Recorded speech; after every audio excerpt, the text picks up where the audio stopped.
দীর্ঘদিন ধরে আপনি অসুস্থ, কিছু থেকে আপনি মুক্তি পাচ্ছেন না। প্রতিদিন চান করার জলের সাথে তার মধ্যে 1 চামচ সন্দক লবণ, 10 গ্রাম মতো ফিটকিরি, 10 গ্রাম মতো কর্পূর জল দিয়ে চান করুন। সব রোগ থেকে আপনি মুক্তি পাবেন। জয় মা তারা, মা জয় মা তারা। সবাই ভালো থাকুন, সুখে থাকুন, আনন্দে থাকুন। সবাইয়ের দুঃখ দুর্দশা তারা মা যেন মঙ্গল করেন। একটা জিনিস জানবেন, দীর্ঘদিন ধরে আপনি অসুস্থ, দীর্ঘদিন ধরে আপনি অসুস্থ হয়ে পড়ে আছেন, কিছুতেই আপনি সুস্থ হতে পারছেন না। এমন কোনো ডাক্তার নাই তার কাছে আপনি গেছেন, এমন কোনো ডাক্তার নাই, বৈদ্য নাই, কবিরাজ নাই, জ্যোতিষী নাই, সবাইয়ের কাছে আপনি গেছেন, কিছু থেকে আপনি মুক্তি পাচ্ছেন না। আপনি শিলিগুড়ির বাসিন্দা, কলকাতায় গেছেন পেশেন্টকে নিয়ে, শিলিগুড়ির বাসিন্দা আপনি চেন্নাইতে গেছেন পেশেন্টকে নিয়ে, সব জায়গায় যাচ্ছেন, সব কিছু ট্রিটমেন্ট করছেন, কিছুতেই আপনি সুস্থ হতে পারছেন না। আপনি মানসিক দিক দিয়ে উদ্বেগ হয়ে পড়ছেন, সব সময় একদিকে অর্থ চিন্তা, পেশেন্টকে নিয়ে যেতে গেলে তো অর্থ দরকার, অর্থের চিন্তা, সাথে সময়ের চিন্তা, তারপরে মানসিক উদ্বেগ, সবই আমাদের মধ্যে থাকে। আমরা জর্জরিত হয়ে পড়ি। যার বাড়িতে পেশেন্ট থাকে তিনি বোঝেন তার কত দুঃখ, তার কত কষ্ট, এছাড়া আর কেউ বুঝবে না। পাশের বাড়ির লোক বলবে আপনার মা কেমন আছে, আপনার বাবা কেমন আছে, এইটুকু বলবে। কিন্তু যার বাড়ির পেশেন্ট তিনি জানে তার জ্বালা, তার দুঃখ, তার কষ্ট কতটা। আপনি যখন জর্জরিত হয়ে পড়ছেন, আপনি যখন উদ্বেগ হয়ে পড়ছেন, হয়তো আর আমার স্বামীকে বাঁচাতে পারবো না, হয়তো আমার বউটাকে বাঁচাতে পারবো না, হয়তো আমার মাকে বাঁচাতে পারবো না, হয়তো আমার ছেলেটাকে বাঁচাতে পারবো না, হয়তো আমার কন্যাটাকে বাঁচাতে পারবো না, দুশ্চিন্তা হয়ে যাচ্ছেন, ঠাকুর বাড়ি যাচ্ছেন, জ্যোতিষীর কাছে যাচ্ছেন, তান্ত্রিকের কাছে যাচ্ছেন, গুণিনের কাছে যাচ্ছেন, সব দিক দিয়ে ফেলিওর, আর কোনো বিশ্বাস নাই, ঠাকুর দেবতার উপরেও কাছে যাচ্ছেন, সব দিক দিয়ে এমন ফেলিওর যে আপনার বিশ্বাস একেবারে হারিয়ে যাচ্ছে।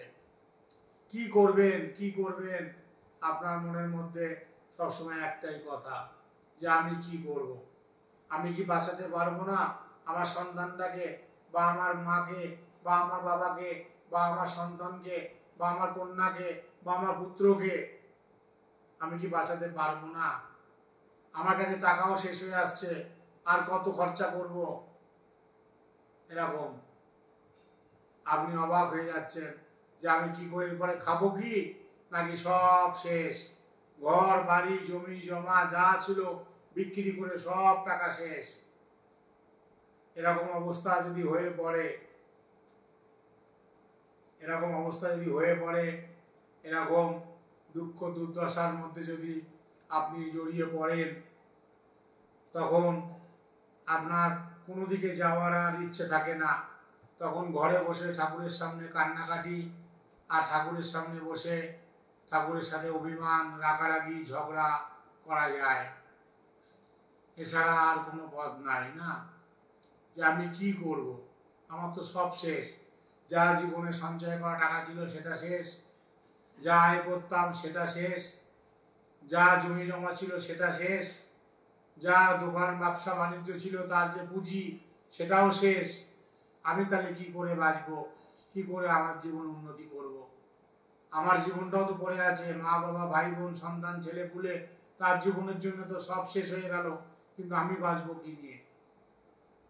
এরকম অবস্থায় যারা জর্জরিত হয়ে পড়েছেন, ডাক্তার দেখাতে দেখাতে ফেলিওর, আপনার প্রেশার কমছে না, আপনার সুগার কমছে না, কোলেস্ট্রল আপনার কমছে না, আপনার ফ্যাটি লিভার কমছে না, আপনি নার্ভের পেশেন্ট হয়ে পড়েছেন, নার্ভের ওষুধ খেতে হচ্ছে, সর্বদাই দুশ্চিন্তার মধ্যে, আরও প্রেশার বেড়ে যাচ্ছে, সুগার বেড়ে যাচ্ছে, আরও নার্ভের পেশেন্ট হয়ে পড়ছেন আপনি দিনের পর দিন।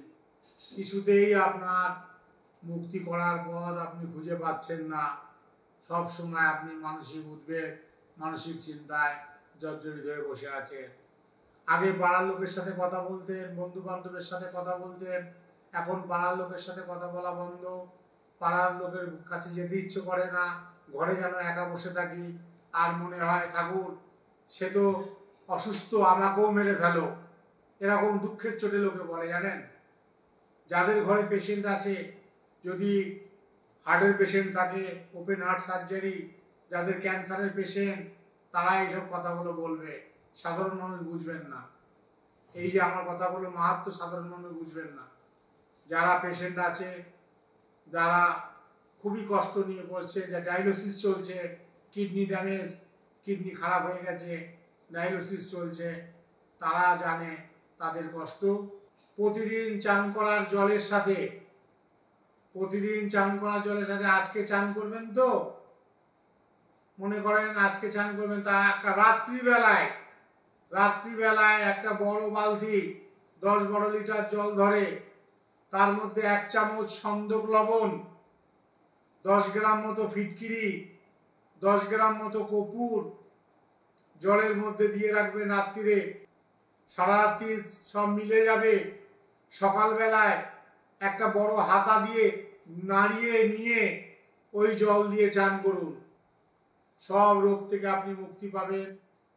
যদি চান করার পরে আপনার গা থেকে একটা মরা পচা গন্ধ বেরোয়, মরা গন্ধ, পচা গন্ধ, তাহলে আমাকে ফোন করবেন 7430955026-এ। কারণ তাহলে আপনাকে কেউ বান মেরে ক্ষতি করে রেখেছে, সেই বান কাটাতে হবে। একটু পয়সা লাগে, এসব কাটাতে গেলে একটু খরচা হয়। বলবেন না সাধু বাবা সবই বিনা পয়সা করে দেন, এই রিকোয়েস্টটা কেউ করবেন না, পারা যাবে না, এটা একটু খরচা হয়। তাই আমাকে ফোন করুন। যারা দূরের মানুষ আমার কাছে আসতে পারছেন না, অনলাইনের ব্যবস্থা আছে, অনলাইনে আমার সাথে কথা বলুন, ফোনে কথা বলুন, অনলাইন আমার সাথে সমস্যার সমাধান করুন।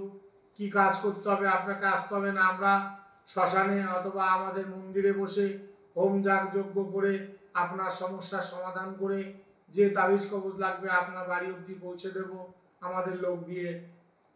যারা আমাদের প্রোগ্রাম দেখছেন, ফেসবুকে জ্যোতিষ দেবু ঠাকুর এবং ইউটিউবে দেবু ঠাকুর, এই প্রোগ্রামটাকে আরও বেশি শেয়ার করে দেবেন, যেন যারা দুঃখী মানুষ আছেন, যারা কষ্ট দুঃখে আছেন, তারা যেন সুস্থ হতে পারে, আনন্দে জীবন কাটাতে পারে।